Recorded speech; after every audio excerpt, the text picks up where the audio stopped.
Hello, folks. Welcome to Kudlow. I'm Larry Kudlow. All right, we are watching carefully the House vote to unseat Speaker Kevin McCarthy. He spent the last hour debating Matt Gaetz's motion to vacate.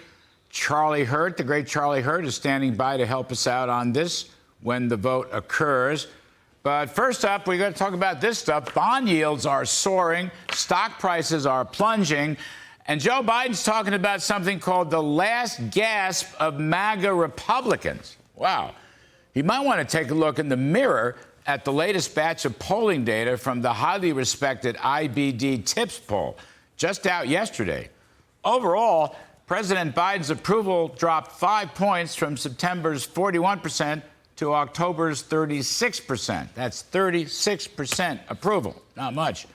Meanwhile, on the economy, get this, 56% disapprove of Biden economic policies, a.k.a. Bidenomics, and only 24% approve. Wow. The IBD Tip Financial Stress Index went up 2.4 to 70.5, and meanwhile, only 16% say wages are keeping up with inflation. 61% say they're living paycheck to paycheck.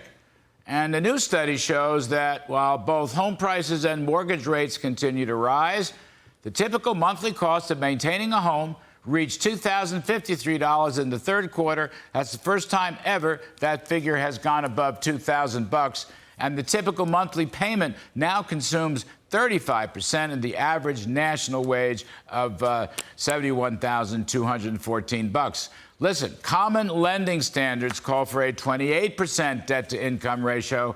So 35%, well, that puts home buying out of the reach of most middle-class working folks. There's an affordability crisis out there. As prices rise faster than wages, financial anxieties grow, the American dream of owning your own home seems out of reach, and real wages after prices rise are falling.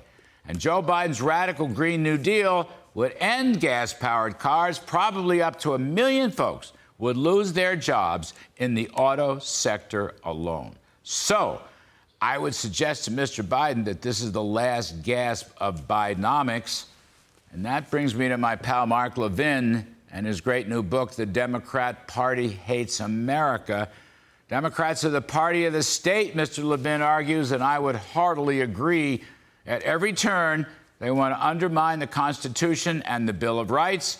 They are opposed to free enterprise capitalism. They are anti-business. And they absolutely detest the workings of free markets.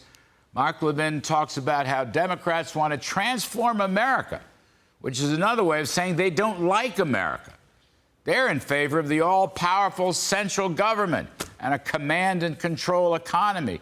They see the, quote, unbound possibilities of action and unhesitatingly employ the Justice Department, the FBI, the IRS, or other agencies to destroy their opponents. The permanent bureaucracy in Washington, D.C. is a left-wing bureaucracy, an administrative state. And Mr. Levin writes of a devil's bargain between Joe Biden and socialist Bernie Sanders on things like climate change, criminal justice, education, the economy, health care, and open borders immigration.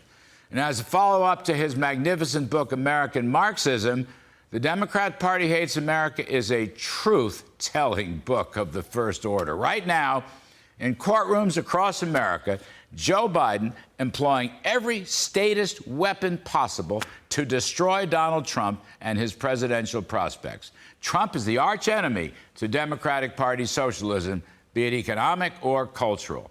And at this moment, a left-wing judge in New York and a state attorney general are trying to strip Trump of all his business assets and his home, relying on incredibly fraudulent methodologies. Trump is Biden's worst enemy, so Biden wants to throw him in jail for about 750 years. Well, we will see about all that. Meanwhile, as a free enterpriser myself, somebody who believes in individual rights, I am reminded of the late William F. Buckley, Jr., who had a much better idea regarding Joe Biden and his Bidenomical socialist friends. As Bill Buckley said in the National Review mission statement, "Let us stand athwart history yelling stop." at a time when no one is inclined to do so. And that is my riff.